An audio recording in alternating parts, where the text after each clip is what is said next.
Jan and Jada went and got his blood drawn today for his operation coming up on the 23rd at Summerlin. So keep that in mind. And Susan, how are you doing? Okay, okay, okay.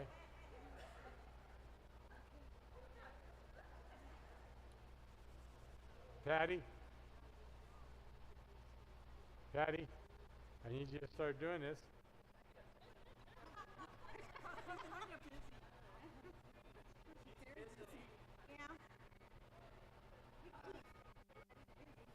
It is, uh, it is great to be back. I am, uh, keep, keep us in prayer. I got contacted and they're going to call me on the 22nd or 23rd. And these classes that we're teaching, I'm going to try to have them go till I start teaching Revelation. But they want us to put cameras on all of these classes, and because they're going to show them to about 6 different countries, about 5,000 people.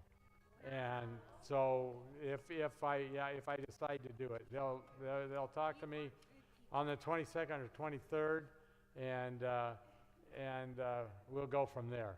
So, and I'm sure it's going to be my typical charge, where I make a lot of nothing out of it.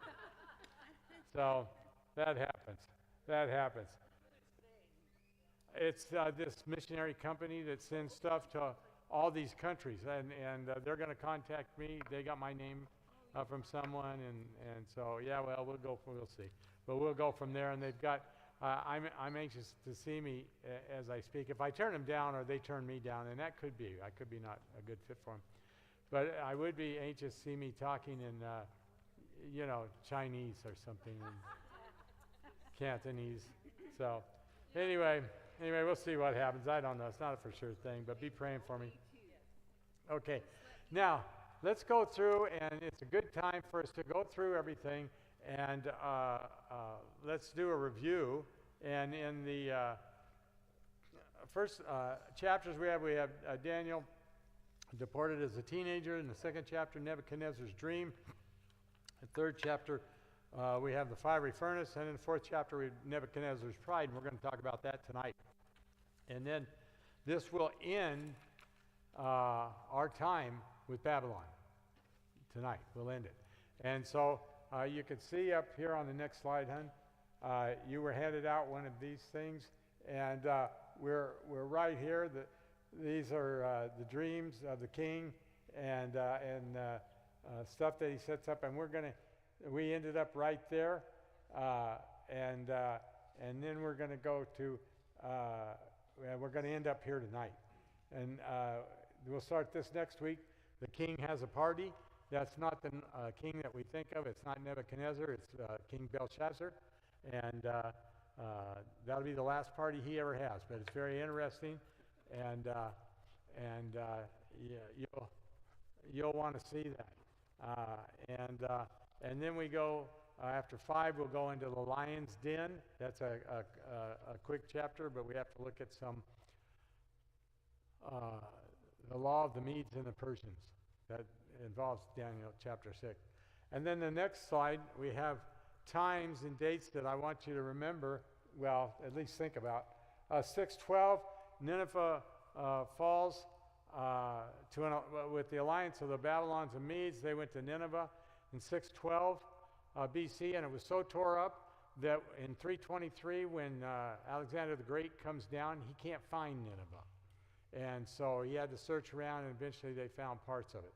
So, but he does that, tears apart. 609 is important because Pharaoh Necho kills King Josiah. And so we'll talk about him tonight. The other king came into play, and that's when he started taking over Israel, 609. And 3 years later, Josiah, 3 years later, we read in Daniel chapter 1 that Nebuchadnezzar comes in and takes over. That gives us our date, and people will sometimes, liberal people, will sometimes argue and say, no, it wasn't until 597. No, that's not true. The Bible gives us this date very clearly. We know that Josiah died in 609. And so 3 years into the reign of Jehoiakim,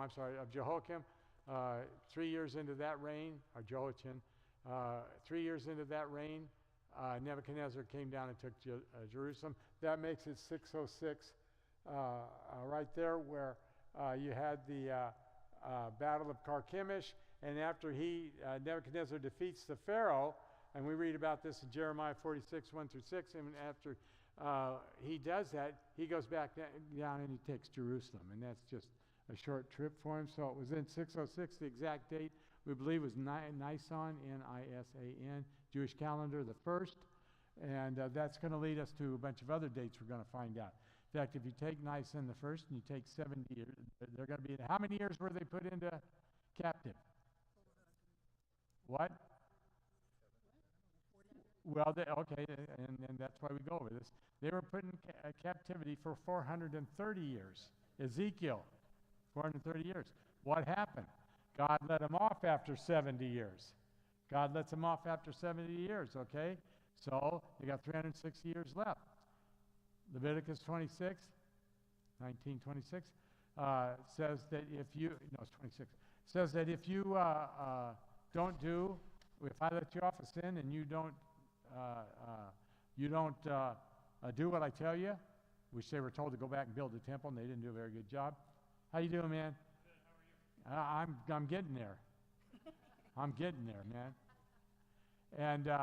And so they have these 360 years left, which is well, what happened? God says if you don't do it, then times your sin by 7. So you take 360 years and you times it by 7, that's 2,520 years, or 2,483.8 years in our time. Once you switch it over to a different calendar, it's easier. Just take it as 907,000 years and 200 days, and if you, or 0 days. And if you put that onto the date Nisan the 1st of 536, when the 70 years was off, and you put that on, the exact date is May 15th, 1948. What happened on May 15, 1948? Israel became a nation again. And that's when they came under their own thing. And so these numbers are important, and God has a plan through the whole thing. We think of it, don't we? We think of it as Old Testament and old times and those guys barely making it. And then we think of the New Testament, and then we think of our time being modern time. Well, to God, it's all one time. And we forget that. We mess that up. And then we've got, in 586, you actually have the third one, because he did come down in between this. And that's when Nebuchadnezzar destroys the temple in 586. He destroys the temple and takes all the temple stuff. He'd already taken some of it to Babylon. Now he takes it all. And then in 536, Babylon, and that's where we're going to be at, where we're leading up to tonight. And the 70 years of captivity, it comes to an end. I don't know why I put starts. In the northern kingdom, remember there was the Civil War. Civil War started after Solomon died. It started in the year 931 BC, and it lasts up till 722 BC, when the Assyrians came down and whipped the tar out of the northern kingdom, but couldn't do it to the southern kingdom. Then there was north and south. Go to the next slide, huh? North and south. Here's the north is here. See Jericho right here. Here's the south. See Jerusalem right there. And this is how they were split up. Israel was called the north, and Judah was called the south. So when you're reading in the Old Testament, that's how it was. This has been taken, and Nebuchadnezzar, Carchemish is up here, and he comes down, just down, right on down here to Jerusalem, and then takes them back over to Babylon over here. So, and the way he would take them is, we get a little hint in history. And you got to remember, there's Babylonian history, and we've gotten a lot of stuff from that. One of the ways that he took people, Nebuchadnezzar took people, was he would put a large, like a fish hook, up their jaw through their mouth and pull them there. By then, it's probably a little uncomfortable.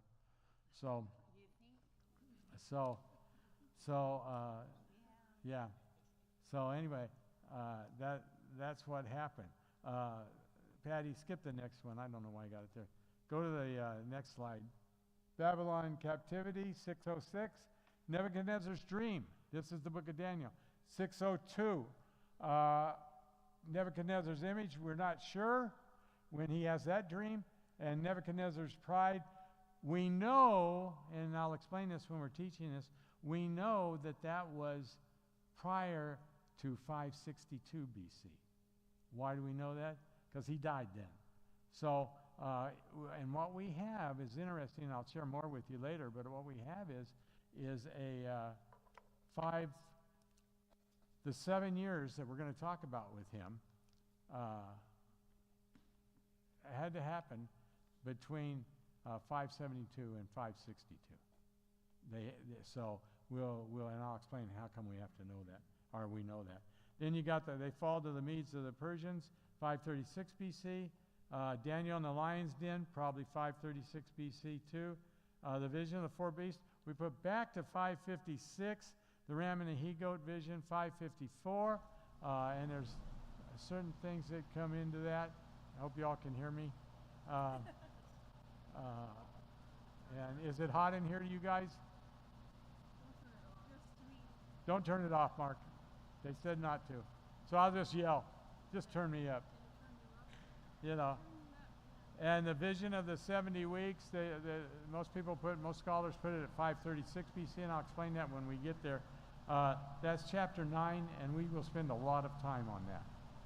So, and then we have the closing visions. Okay? Now,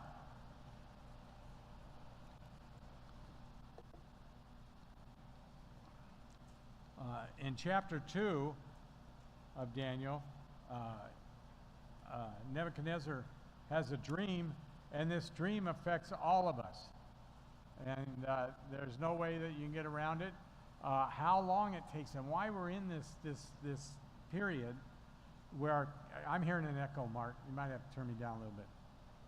Why in the world we're in this period, I don't know.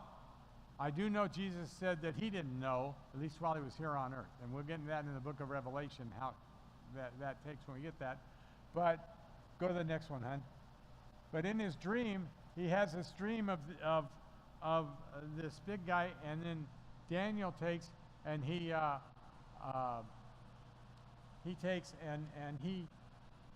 interprets it for him. Remember, this is the one where Nebuchadnezzar is going to kill all the wise men, and he should. And so, but Daniel comes in and saves the day, and we've got Daniel tells the king, "You're the head of gold." That's Nebuchadnezzar. And then after you, it's going to come this silver, and it's going to be the arms, the two arms, and they're going to be the Medes and the Persians. And now he doesn't say Medes and Persians, but we know from history that it was. Okay? And then a little weaker than silver, gold's the strongest, a little weaker is silver, then you have brass, which is Greece, okay? And we're going to explain how we know that from history and from the leopard. We know that. And then the next one is Rome. And then here's the other one, iron and clay. Now on the iron and clay, I want you guys to understand that you'll read some books, and some of the older books, and it'll say, well, that's a mixture because you have iron and clay, that's a mixture of Rome, and you've probably been taught that. And that's not necessarily true. And I'll tell you why. All that says is that the iron is weak. Iron is weaker than the rest of them. That's all it's saying. Clay is even weaker. So whoever this government is, it's made up of many governments. And some are stronger than others, but it's all weak. Say that? Could be. There's the guys that have written books saying you got to have 10 European countries, and I see where they get that in another part of the Bible. We'll get to that, but it doesn't necessarily have to be. Anything is possible. This could even be Rome, but I don't think it is. But it's been written, and we were taught growing up and everything like that. We were taught that it is Rome. I don't think so. Now that I look at that, I say, no, I think it shows the weakness. And then that's a period, what's that? Well, towards the end, Rome was weak, okay? And it's the weakest of all of these because it is the iron, which is weaker, so we can see that. And we'll get into this even more as we go through in 10 horns and satanic kingdom in chapter 8 and all of that. But then we come down and now, and I believe, and I'm right, that all of these kingdoms and this last one, iron and clay, I think they're here today.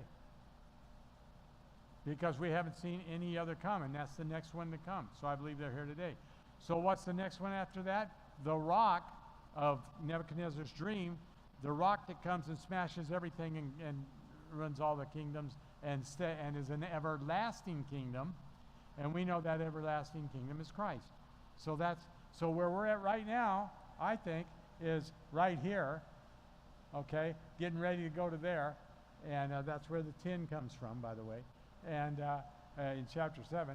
And then, but this rock is going to take care of business. So that's where we're at on there. Any questions on that? Because that's kind of an important part. We're going to follow that for up until chapter 9, probably still come up with that. Okay? Now, in the 3rd chapter, the king, Nebuchadnezzar, he built a statue of himself, 9 feet, 9 meters wide, 9 kilograms, 6 feet wide and 60 feet high. Okay, that'll tell you. And he puts it in the plain of Dura, and he tells them, you do what I tell you to do. Everybody must, as soon as they play the instruments, and he names every instrument in the world, and he names them, as soon as you hear this, you have to bow down and worship this thing. Well, Shadrach, Meshach, and Abednego say, no way, I'm not going to do that. And so they don't do it, so they get tossed in the fiery furnace. Go ahead and go to the next one, hon. Right here is the plain of Dura. Here's Babylon. And this is all part of Babylon. And what you could have there is you could have had Daniel somewhere off. Because we don't know where Daniel was. Daniel's name is not mentioned. Daniel's name is not mentioned in this chapter. So we don't know where Daniel was. I'm going to prove some points to you in this chapter where Daniel could have been, but it's all guess. Okay? So we don't know. Now, as we were ending that, we come up to our time and something that needs to be discussed within our time, and that's, we call that worldviews. You all have a worldview. Go ahead and put it up, hon. This is the worldview, and don't worry about reading it. I'll explain it. Right up here is theism. And you have Islamic, Judaism, and Christianity, basically worldviews in those things. We're Christianity, and we take the whole Bible. That's our worldview. And what that means is everything you think, everything that comes to you comes through this view, your worldview. And it goes into you through that worldview. Everything that goes out goes through this worldview. So it goes out. You're that worldview. The problem is with all worldviews, but I'll keep it to Christianity, is that we tend to change our worldviews, and we'll go from this worldview down to this one, the romantic or the hedonistic naturalism, which comes from naturalism or secularism, okay? That's where our world is today. But we'll quit, and we'll say, I'm a Christian, but I'm going to go down here, and I'm going to go to romantic or hedonistic naturalism, which means the value of life is in the experience. And we trade that back and forth. Shadrach, Meshach, and Abednego did not do that. Daniel does not do that. And so I want to get us, as our Christian people, I want to get us not to change our worldview. And we do it within our churches all the time. What we do is we say, okay, I have a Christian worldview, but I want the carpet to be a certain color or I'm not going to this church. The cornball stuff that we come up with, when we do that, we want to prove ourselves through pride, which we're going to talk about tonight. But we want to do that, and we go down that the value of life is in the experience. Okay? Now, some of our people within our area, they have existential naturalism, which says life is hard and then we die. Okay? Or they go to Marxist naturalism, which says every so often we're controlled by an economic force. We don't want the rich people, and every so often there has to be a revolution. And that's where we're at today in our country. But these are all these are your basic worldview. Pantheism, God's in me, I'm in God, that table's God, everything's God. But those are your basic three, Hinduism and stuff like that thrown in there. Okay? And it's important that we know this worldview right here, that we're Christianity, Jesus Christ, the entire Bible. Why is it important? Because the Bible tells us to walk circumspectly. We walk with our heads out of the sand, and we're looking around, and we're always watching what we do. Okay? Any questions so far? Go ahead, Bill. When you said mankind shaped by the economic forces and stuff, and you made the comment, there could be another uprising. Do you think there's another? Marxist said there would be. He said there should be. Yeah, Marxist said there should be uprisings, and that's what we're having now. Now, how strong the uprising will be in America, I don't know. I honestly don't know. I would like to see it not be strong at all, but I'm seeing a bunch of garbage around. Yeah, so I'm messing with this.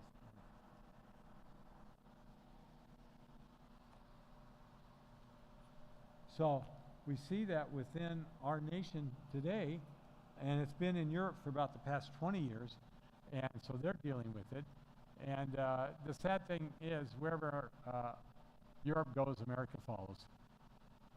And that's where we're at. They say it's worse over there because they're 20 years ahead of us. So that'll happen. Now, for those of you who say, well, then why don't we just have, we're talking about a democracy and communism, why don't we have a theocracy?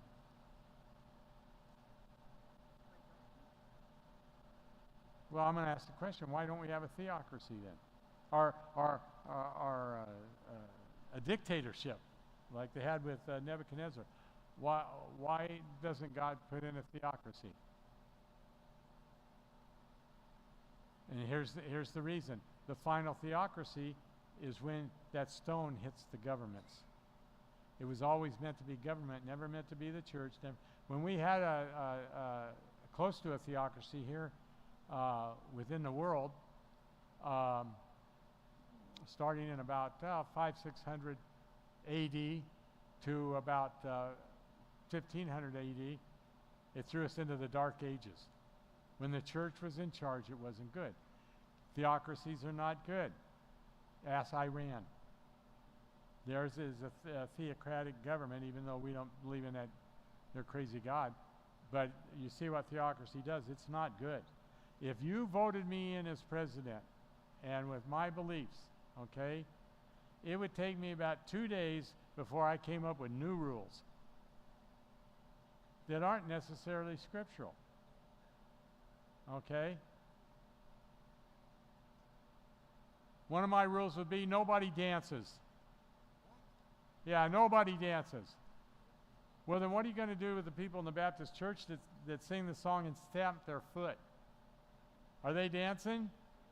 Little dancers. See?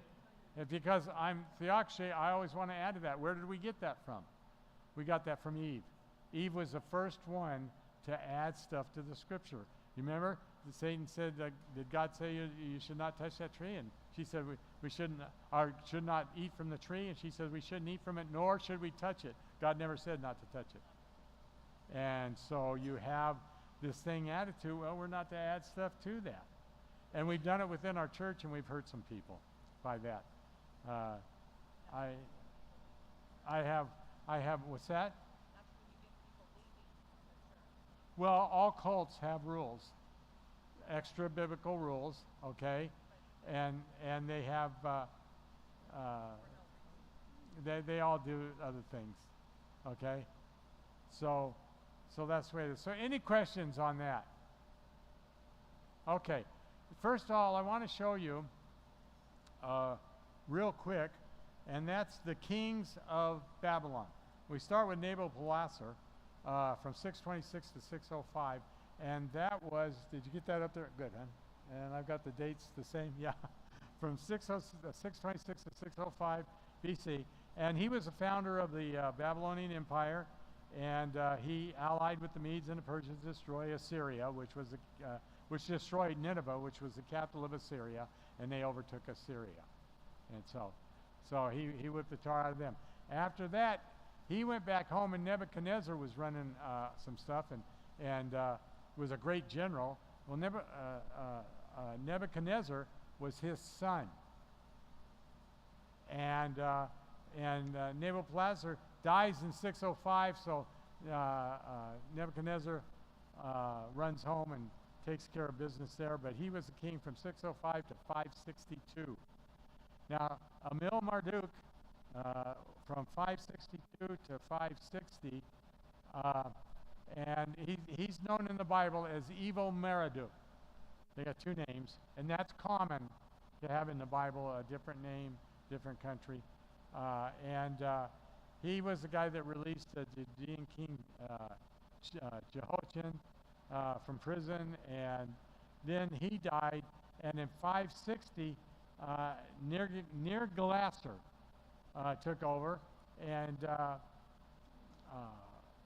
he usurped the throne by assassinating Amil Marduk. And so he took care of business that way, and then he got killed, and Labashi Marduk was in at 556. Now this is a cool guy. He does this stuff, man. He gets in to be king. He's Nergal-Shazzar's young son. He's his young son. So he doesn't have a whole lot to do with the whole thing. People see that as his young son. So he lasts 2 months and they kill him. Okay? So then Nabonidus comes in from 556 to 536, and he's the final king. Here's the interesting thing. He did some religious stuff and elevated a moon god over Marduk, which was their god, and he changed God, and that's going to come in later on with the Islamics. But anyway, he was out and spent about a decade out in the desert and visiting Egypt and everything. Wasn't there a whole lot. Now this is king. This is key. He takes, and because Nabonidus isn't there a whole lot, he names his son to be king while he's gone. A guy by the name of Belshazzar. Okay?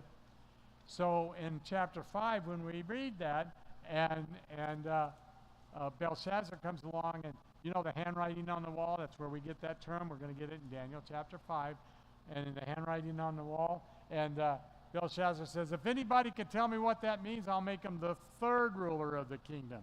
Why? Because his dad was number one, and he was number two, and he's going to make the third ruler. So he brings Daniel in and goes, hey, I'll make you the third ruler of the king if you read this. And Daniel said, no way, I don't want this, because he didn't last through the night. And so we'll get in that in chapter 5. Very interesting stuff. And so anyway, that's what happened to him. Now, we go back to chapter 4, and this is a chapter where we're going to spend our time today. And let me get my Bible on. I have my Bible. And is that what? This is the second dream that he has, okay? In the first part, he says, well, first of all, let me ask you this. Who wrote Daniel chapter 4? Who? Nebuchadnezzar did. That's absolutely correct. A Gentile king is going to write this chapter, and it's really cool. And I'll show you here in a minute. And so we have a salutation and the dream, and we start out, King Nebuchadnezzar, to the people, nations, and men of every language who live in all the world, may you prosper greatly. That was their salutation. And that tells us who the guy is. Now, he said, it's my most pleasure, may you prosper greatly, and all this stuff. And he says, my pleasure to tell you about a miraculous sign that happened, this really cool thing, and it was done by the most high God. Okay? He says, how great are his signs, how mighty is wonderful. His kingdom is an eternal kingdom. His dominion endures from generation to generation. He's talking about God. I think, as we go through this, we'll see this, that we'll actually see Nebuchadnezzar in heaven. I think he knew God. Now, how far that goes and what God does, I don't know, but, you know, I don't want to kick the guy out. He said, and so he has this terrifying dream. It's going to turn out to be terrifying. And the Babylonian wise men, they couldn't explain it. And another thing, too, when he says, I, Nebuchadnezzar, some people will say this book was written in, Book of Daniel written in 163 BC. That's corny. It was written right around 536 BC. And here's another reason, and I explained all those reasons to you why it was written in. But this one is too, because he says, I, Nebuchadnezzar. He's not saying some fake guy. Daniel says, I, Daniel, 9 times in the book. And I, Nebuchadnezzar, it's said there in this chapter, I think, 2 or 3 times. So he's making sure that you know. And he says, I, Nebuchadnezzar, I was at home in my palace and looking how great I am. And he goes through this thing on how great I am. And he says, in verse 6, he said, I had a dream, terrified me, so I commanded all the wise men of Babylon be brought before me to interpret the dream for me. When the musicians, enchanters, astrologers, and diviners came, I told them the dream, but they could not interpret it for me. Finally, Daniel came into my presence. I told him the dream. Okay? And he still says he's called Belshazzar by his gods. We're still getting into this thing. Okay? And so he tells Daniel this dream. He says, while I was laying in bed, I looked, and there before me stood a tree in the middle of the land. Its height was enormous. Verse 11. The tree grew large and strong, and it was a top-notch tree. Leaves bountiful, fruit abundant. Everybody lived in it. Food for all. Everybody was dependent on it. Okay? And then he goes, verse 13. In the vision I saw while lying in my bed, I looked, and there for me was a messenger, or a holy one, coming from heaven. He called in a loud voice, cut down the tree, trim off the branches, strip off the leaves, scatter its fruit, let the animals flee from under it, and the birds from its branches, but let the stump and its roots, bound with iron and bronze, remain in the ground, in the grass of the field. Now we've changed that in the next, in this verse actually, in verse 15, we change it from being a tree that this thing is telling about, and it uses the words, let him. Let him be drenched. So whatever's going to happen to this tree is now him. And it says, let him be drenched from the dew of heaven, and let him live with the animals among the plants of the earth. Let his mind be changed from that of a man, and let him be given the mind of an animal, till 7 times pass for him. 7 times, 7 years. Okay? And then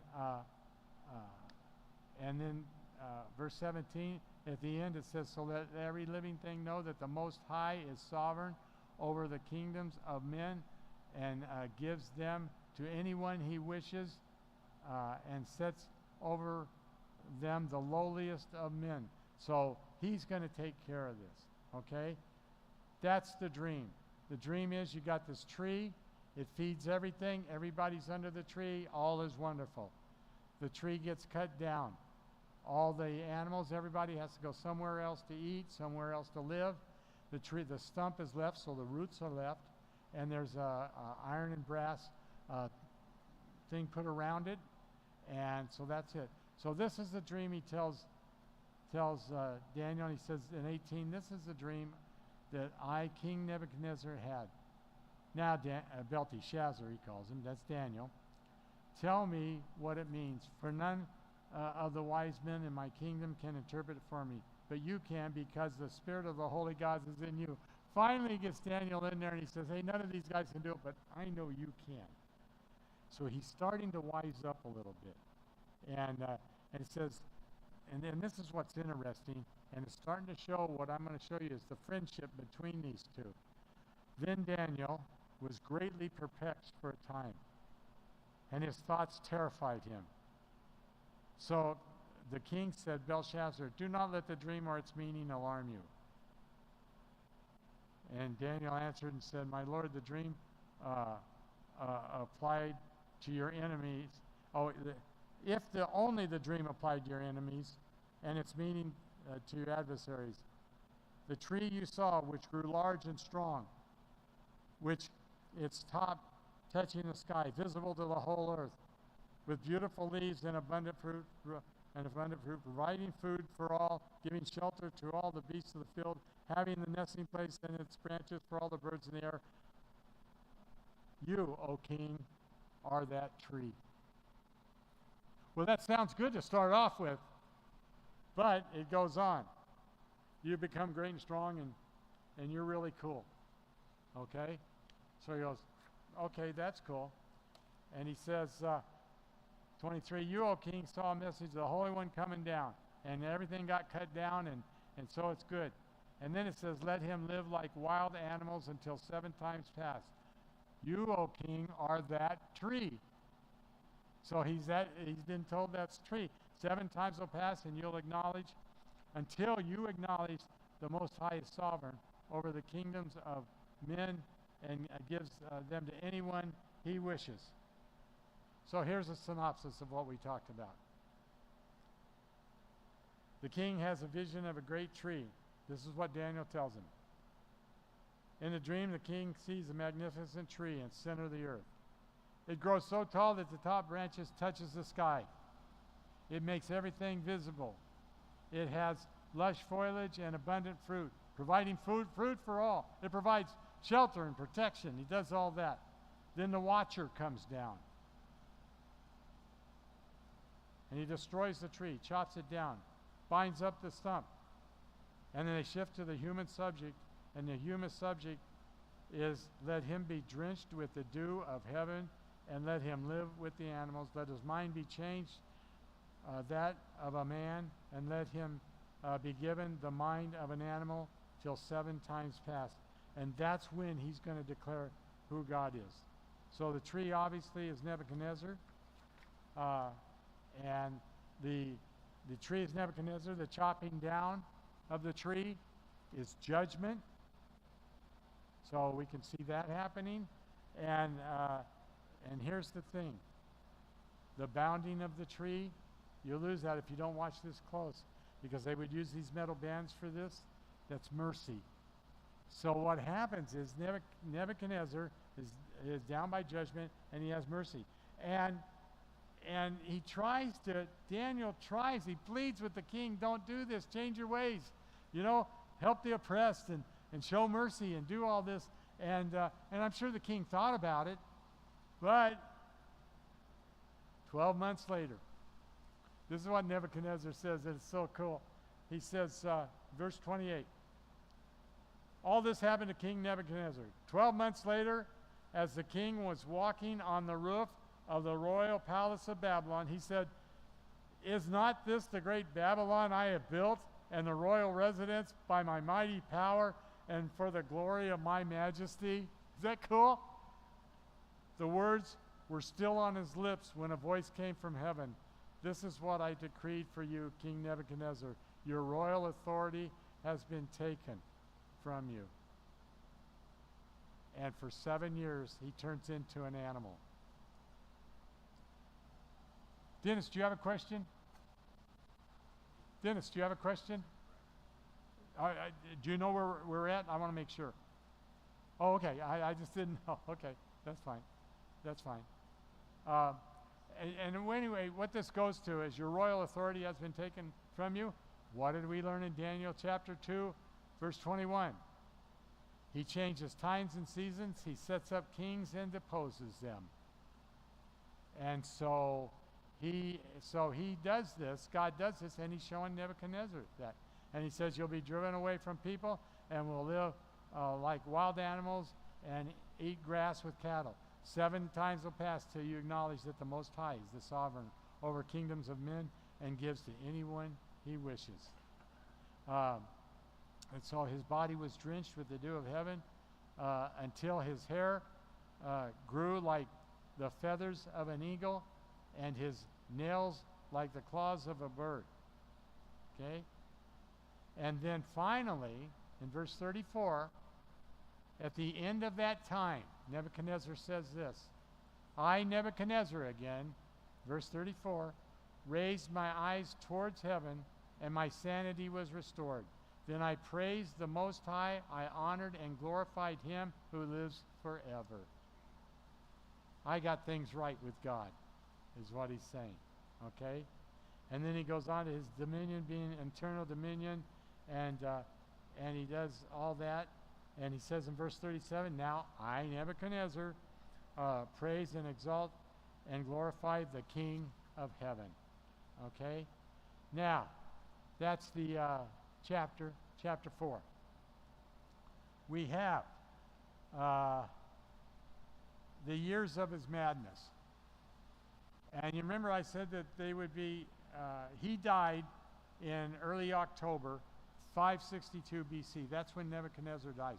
Now let me tell you, you say, well, wait, how do we know all this stuff? Guys, the Jews wrote the Bible. That was from God. These other countries wrote their history, and they had this history thing down. And so we know a lot. But the Jews would write all the history, and those other countries would only write the good stuff. So for the last 10 years, from 572 to 562, we read very little about Nebuchadnezzar. And that's why I personally think the time that he was in, we'll call it madness right now, the time that he was in this madness was from 572 until 565. Because I think he had 3 years. Some people only put it as 1 year, and they're smart people too, so smarter than I am. So you can take it. But it was sometime during 572 and 562 BC that Nebuchadnezzar went into these 7 years. Okay? Now, what is the psychology of that? Well, first of all, Nebuchadnezzar suffers from a severe bout of madness, whether it was given by God or whatever. There are diseases that do that. Lycanthropy is one actual disease. Boanthropy is another. In boanthropy, the human believes that he is a cow or an ox. In lycanthropy, they believe that they may become a wolf. And I think Nebuchadnezzar seemed to have a combination of the two when you read what will happen to him. In a thing and then growing the long things. So it's an actual disease, very rare. It happens. We're seeing it happen more today because there's some people with pink hair that run around and dress like animals. Now, I don't know what they're doing. But anyway, they suffer animalistic behaviors. They howl. This is where we got the whole thing lycanthropy, the werewolf. That's how those stories started. They were actual stories that myths that became live, but because these people thought that. He did. That's what boanthropy, that's what those guys do, is eat grass. So we see it all. It's an actual thing. Now, it can come from different it can come from different types of diseases. They don't diseases. Psychologists today don't see it as a disease. They see it as an off branch of something. An off branch of bipolar disorders, psychiatric features. They see it as that. Okay, very, very rare. Raymond Harrison observed a case in 1946, And we've seen a few cases since then. And there was cases even going back to Josephus wrote about one. And that's around 70 AD. So we do see that. And now I want to bring this up. And this is from the Babylonian Talmud. Okay? Those are the writings, the histories that the Babylonians kept themselves. And I want you to read this. Care of Nebuchadnezzar during those 7 years, during that period of time, was provided by the man named Daniel. And that's why I'm telling you, these guys became good friends. Nebuchadnezzar really began to like Daniel, and Daniel with Nebuchadnezzar. And so it's very interesting to see that the king, with a kid that he had brought from Jerusalem, would have that kind of relationship. And it just shows how relationships can happen. And how I think it shows how God wants a relationship with you. With you. Now, what happened to Nebuchadnezzar? Well, if I'm sitting there and I'm king of the world, pride might come into play. And I have certain stops in my life to keep pride away. Number one is Patty. Anytime I'm thinking about having any pride, she will handle it. If I say something not right to her, she will always say, that makes you feel like a big man, doesn't it? And so I will feel dumb. And we all have those. And we have to watch out for that. It's one of the most dangerous things there is. In Proverbs 6:16 says, and I like the way it says it here, these 6 things doth the Lord hate. Yes, 7 are an abomination to him. And it's like God says, there's 6 things I hate. Oh, wait, there's 7. Okay? And then he says, and number 1, a proud look. And that is pride. Then he goes, a lying tongue, hands that shed innocent blood, a heart that devises wicked imaginations, feet that be swift in running to mischief, a false witness that speaks lies, and he that soweth discord among the brethren. Okay? So what would we put into those things that cause pride, that pride was number 1 on? Well, let me add Dale's. Those who commit adultery. Oh, that wasn't there. It's sin. But God's talking about what abomination is. And if you look at these things, those are the things that the church hurts from. We don't hurt from the biggies. Not too many of us go around committing murder. But as we look at these things, we do these things, and that's where a church has to wise up and say, I'm not going to have a proud look. I'm not going to have an abomination. I'm not going to be an abomination to God. And Nebuchadnezzar was there saying, look how cool I am. I can do anything I want. And God says, no, you're not. Proverbs 16:5, everyone that is proud in heart is an abomination to the Lord.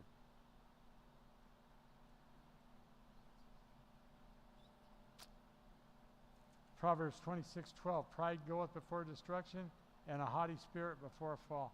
And there it is. We have to cut back on that. We have to cut back. And it is very, guys, it's very difficult, especially as a church, because many people come to church so they can actually feel that. Because they can't get it from the world. The world knocks them down. The world won't put up with it. So we go to church and we try to, no, let's go back, let's pull back, and let's say we're not going to be like that. Here's a Daleism. I'll give you a Daleism, okay? It's corny. Pride always equals poor ethics in the long run. And this is what happened to Nebuchadnezzar. He had pride, so he had poor ethics. And that's what happens. That's what happens. Look at James. If we should be like this, if it is the Lord's will, we will live and do, or we say this or that. if it's the Lord's will. Problem is, we don't. Let me ask this question. How many of you don't raise your hand? How many of you go and say, well, I'll get over here to Jan. How many of you go, no, how many of you go and say, oh man, I'm just trying to find the Lord's will. I'm trying to find the Lord's will for my life. Okay? Sounds good, huh? It's garbage. Let me tell you why. God created the universe for me. God, when I sinned and I fell, God sent a Savior for me. God did all this so that I would come to know Him, has His Holy Spirit talk to me and tell me that I need Him. I accept Christ. God does all this. God has good things planned in advance for me to do. All of this stuff. Do you really think He's going to play hide and seek with His will? And yet we run around thinking that. It's simple, guys. And Nebuchadnezzar needed to learn this. I'm in God's will unless I'm sinning. And then I'm in Patty's will. No, I'm just kidding. That was sin there. You see how quick it can happen. No. We're in it, and you say, because you wake up every morning, everybody does, I hope, and you say, God, I want to be in your will today. I want to follow you. So what happens? Well, you start going along, and what happens if you get off a little bit? Well, you already told him you want to be in his will. He'll guide you right back to it. We make too big a deal about that, guys. We are in God's will. He will guide us. And I think too many times we worry about that when we're just afraid on what God that we're going to get out of His will somehow, and He's going to punish us. Well, yeah, if you have sin, go ahead, sinner. Go ahead. What I usually do is I ask Him to show me what I need to do. He is. A lot of times He does. He's not a lot of times. See, He's not playing hide and seek with this. What I'm saying is He does show me, and then I follow. That's right. That's right. And if you just go along your way, He's going to show you. Has to. Otherwise, we're all playing a game. Yeah. God's going to show us. That's right. That's right. Now, let me tell you, because I just saw the Dodger game today and they won. But let me tell you about this, okay? I was supposed to be a professional baseball player. Okay? I went to college and got my college paid for by baseball. I was going to big time. Until one day, a scout came up to me. Scout from the Major League team. He came up to me, he goes, man, Dale, you're good. But you can't run. He said, we can teach you how to catch ball, we can teach you how to hit, we can teach you everything. But we can't teach you speed. And you don't have that. And that was it. That was it. It wasn't going to happen. Now, was I upset then? Yeah, that creep didn't know anything. But the reality is, the reality is, okay, is that God had something better for me. Now let's go back through all these things, okay? And I've had some tough times. What's the toughest times I've had? I'm not going to share them with you, but what's the toughest times I've had? My own sin. But you know, we've managed to get through that and stuff like that. And what? God still guided me, even through the tough parts, to be here to the happiest time that I've known. You know what the happiest time I've known is? I was thinking about this the other day, and I've had some great times. Oh man, big churches do all that stuff, and fantastic big cases that went international and stuff like all that stuff. You know what the best time I've had? Right here, right now, teaching you guys. I have more fun doing that than I do anything else. That's it. Because I don't have the pressure on me. I just do it. That's great. It's great. Why? I'm in God's will. It's that simple. And when I get out of that, that's the problem. And that's what Nebuchadnezzar couldn't get through it. He had a chance in Daniel chapter 2, and he didn't take it. And so there's that type of thing. And the last thing is that why does God hate pride so much? Well, it's a sin against him, obviously. Okay? But go home and read Isaiah chapter 14, the 5 great I wills of Satan. I will be like the Most High. Yeah, Isaiah 14, start in verse 12, I think it is. And those are the biggest things of pride there is. And then read Ezekiel chapter 28. And you'll see another thing where he describes Satan's pride. Satan's pride is terrible. And this is what causes the whole thing. And that's what Nebuchadnezzar fell into. Next week, we're gonna have the end of Babylon and an orgy. Well, we're not gonna have an orgy here, but there's gonna be an orgy. And I gotta tell you about it, because a lot of people don't know about that with Daniel chapter 5, okay? I better pray. Father, we thank you for today and all the many things that you've given us. Father, you have been great, great to us. We thank you for it, and we ask, Lord, that you bless us. In Christ's name, amen.